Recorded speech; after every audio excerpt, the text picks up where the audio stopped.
आम्ही संविधान मानणारे आहोत, लोकांना मारहाण करणं आम्हाला अमान्य आहे। स्वबळाच्या नाऱ्यानंतर आता वर्षा गायकवाड यांनी हे विधान केलेलं आहे। त्यामुळे वर्षा गायकवाड यांचा रुख मनसेकडे आहे का असा प्रश्न आता उपस्थित केला जातो।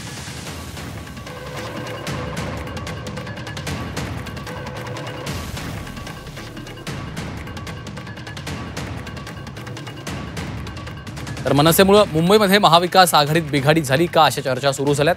तर ठाकरे बंधूंमुळे हा निर्णय घेतला नसल्याचं चेन्नीथला यांनी स्पष्ट केलंय।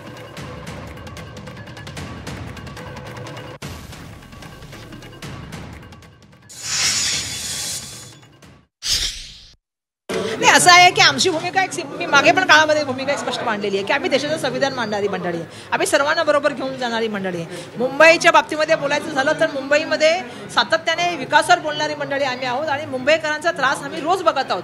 आणि म्हणून एक अपेक्षा मी करत होते की सगळ्यांनी मुंबईने एकत्र येऊन बोलण्याची गरज आहे, कारण मुंबई देशाची आर्थिक राजधानी आहे। पण काही पक्षांच्या माध्यमातून सातत्याने जे मारहाण केली जाते किंवा एक कायदा सुव्यवस्थेच्या व्यवस्था जी आपल्या हातात घेतली जाते आणि भाषा जी वापरली जाते ती भाषा कदाचित आमच्या संस्कृतीला ते धरणारी भाषा नाही। आणि म्हणून मला अपेक्षा ही आहे की तुम्ही जे प्रश्न विचारला मला की XYZ मुळे तुम्ही त्या ठिकाणी गेलात का, ह्या संदर्भामध्ये आपल्याला सुद्धा माहिती आहे की आमची भूमिका नेहमी राहिलेली महाविकास आघाडीमध्ये की कॉमन मिनिमम प्रोग्राम झाला पाहिजे।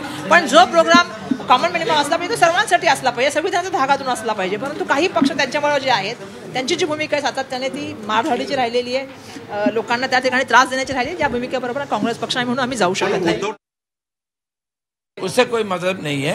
ये हमारे लोकल बॉडी इलेक्शन है, हमारे कार्यकर्ताओं का भावना है, क्योंकि उनको असेंबली में नहीं लड़ सकते हैं, पार्लियामेंट में नहीं लड़ सकते हैं, उनको मौका मिलते हैं लोकल बॉडी में से 227 सीट में अलायंस होता है तो बहुत कम लोगों को मौका मिलेगा। इसीलिए कांग्रेस पार्टी को मजबूत बनाने के लिए ये जरूरी है। ये हमारे कार्यकर्ता नेता सबका मन है। यावर काँग्रेसनं कोणाला मारलेलं आहे, कोणाला जोडलेलं आहे याचा इतिहास माहीत असल्याचं मनसेनं म्हटलेलं आहे। तर शिवसेना ठाकरे पक्षाच्या नेत्या किशोरी पेडणेकरांनी काँग्रेसला टोला लगावलेला आहे।